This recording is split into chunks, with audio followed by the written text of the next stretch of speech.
Hello class 11। आज हम करेंगे हमारा दूसरा अध्याय मियाँ नसीरुद्दीन और इसकी लेखिका है कृष्णा सोबती जी। कृष्णा सोबती जी हिंदी के साहित्यिक संसार में बहुत समय तक उपस्थित रही और अपनी लेखनी के द्वारा उन्होंने अपना नाम दर्ज किया है और उनकी कृति जो हम हस्मत के नाम से है संस्मरण, उसने एक विशिष्ट स्थान ग्रहण किया है और भारत पाकिस्तान पर लिखी उल्लेखनीय रचनाएं जो उन्होंने लिखी है जैसे कि यशपाल के झूठा सच, राही मासूम रजा के आधा गांव और भीष्म साहनी के तमस के साथ साथ हम देखेंगे कि कृष्णा सोबती ने जो जिंदगी नामा रचना लिखी थी वह भी एक विशिष्ट स्थान रखती है भारत पाकिस्तान के विभाजन को दर्शाते हुए और उन्हें साहित्य अकादमी सम्मान, सलाका सम्मान आदि से सम्मानित किया गया है। एक अपनी साफ सुथरी रचनात्मकता से वे एक नया पाठक वर्ग निर्मित करती है क्योंकि वह जिन विषयों को उठाती है वह हम देखेंगे एक नया पाठक वर्ग ही उस विषयों को पढ़ने के लिए रुचि रखता है।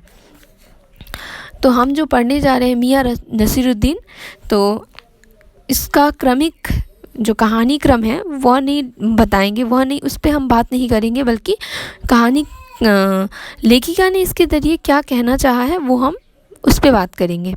तो यहाँ पे हम देखेंगे कि यह एक शब्द चित्र है मियाँ नसीरुद्दीन, क्योंकि यहाँ हम देखेंगे शब्दों के माध्यम से उनका एक व्यक्तित्व बनाया गया है कि वो कैसे थे और यह हम हस्मत जो संस्मरण है उससे लिया गया है। संस्मरण का अर्थ होता है जब लेखक या रचनाकार किसी व्यक्ति से मिलता है और मिलने के बाद उन्होंने क्या अनुभव किया उसे वह अपनी रचना में प्रस्तुत करता है।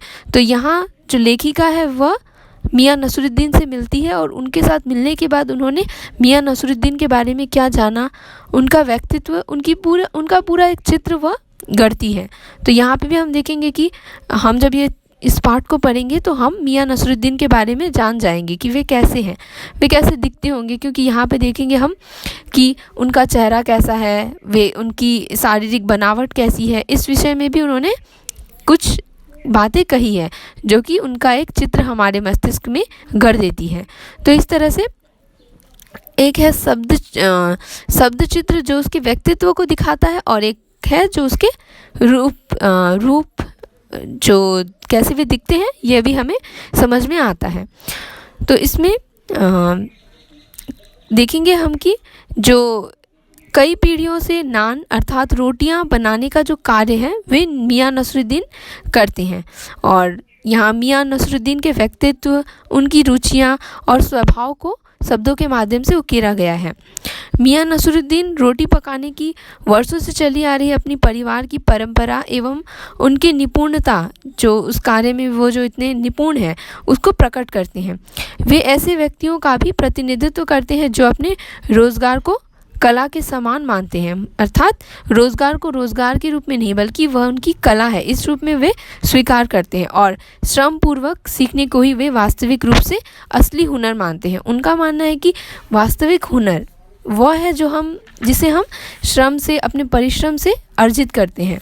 एक होता है जैसे हमारे अंदर कोई विशेष हुनर है पर हम उसको उस पर अगर परिश्रम नहीं करेंगे, उसको और निखारेंगे नहीं तो वह निखर कर नहीं आएगा।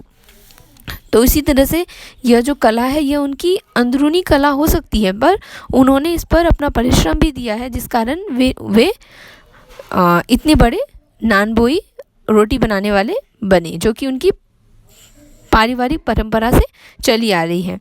तो इसके द्वारा मियाँ नसीरुद्दीन के द्वारा उन्होंने जो शब्द चित्र खींचा है उसमें उन्होंने खानदानी नानबाई मियाँ नसीरुद्दीन के व्यक्तित्व, रुचियां और स्वभाव का वर्णन करते हुए यह स्पष्ट करने की कोशिश की है कि मियाँ को अपने काम से अत्यधिक लगाव है। वे अपने जो बातें वे जब लेखिका पूछती है तो वो उसका जब उत्तर देते हैं तो उनसे पता चलता है कि मियाँ को अपने काम से बहुत लगाव है और वे अपने काम को बहुत लगन के साथ अच्छी तरह से करना पसंद करते हैं।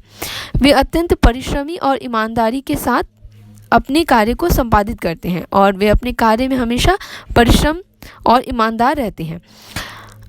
अत्यंत लगाव से उन्होंने नानबाई की कला अपने पिता से सीखी। यह बात वे लेखिका को बताते हैं और उसे गर्व के साथ अच्छी तरह से आगे बढ़ा रहे हैं और उन्हें उसे आगे बढ़ाने में गर्व अनुभव होता है। क्योंकि हम देखेंगे कि आजकल के भी कुछ बच्चे हैं या कि कुछ इंसान हैं जो कि अपनी परंपरा से जो चले आ रहे हैं कार्य को करने में उतनी रुचि नहीं दिखाते हैं। अगर वो कर भी ले तो उसे गर्व के साथ नहीं कर पाते हैं। वह एक उनके लिए बस करने का विषय होता है, इसीलिए वे उसे ढोते जाते हैं। पर यहाँ मियाँ नसरुद्दीन उसे गर्व के साथ कर रहे हैं और वे खुश हैं इस चीज़ के लिए।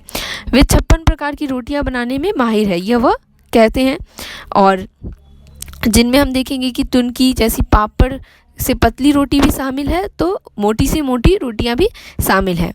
और आत्मविश्वास से मियाँ को अपने काम से गर्व का अनुभव होता है।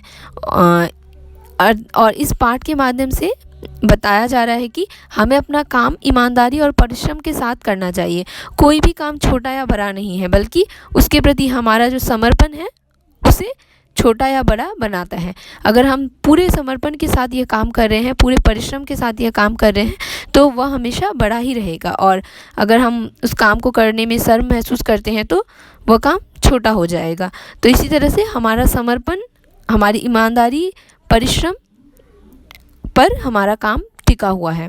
तो यह सीख हमें इस पाठ से मिलती है। और मियाँ नसरुद्दीन का व्यक्तित्व तो हमें दिखता ही है, क्योंकि पाठ को जब हम पढ़ेंगे उनके व्यक्तित्व के बारे में हम जान जाते हैं। तो इस तरह से, और साथ ही साथ अंत में जाकर यह भी कहते हैं वे, और उदास भी होते हैं इस बात पर कि जो शौक, जो चीज़ जब जैसे कि पहले के लोग शौकीन थे खाने के और बनाने के भी, तो उस तरह से आज हम देखेंगे कि वह देखने को नहीं मिलता है।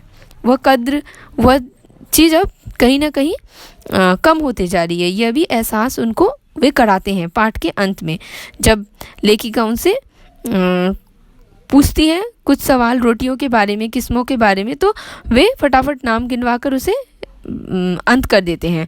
और इससे पता चलता है कि उन्हें उनके कला पर, उनके काम पर तो गर्व है, पर उस काम की कद्र अब लोग करना शायद भूलते जा रहे हैं। क्योंकि अब हम देखेंगे कि हम जो रोटियां हैं, रोटी चावल खाने से ज़्यादा हम बाहर की चीज़ों को खाने में ज़्यादा रुचि लेते हैं। तो इस तरह से यह जो खाने का शौक़ है, वो कद्र है, वो हम भूलते जा रहे हैं। इसे भी यहाँ पे इंगित किया गया है। ना तो लोग अब खाने का शौक़ रखते हैं, ना उन चीज़ों की वो कद्र करते हैं, और आज के ज़माने में इस तरह की बातें वे भूलते जा रहे हैं। तो यह एक प्रश्न के साथ कहानी का अंत होता है।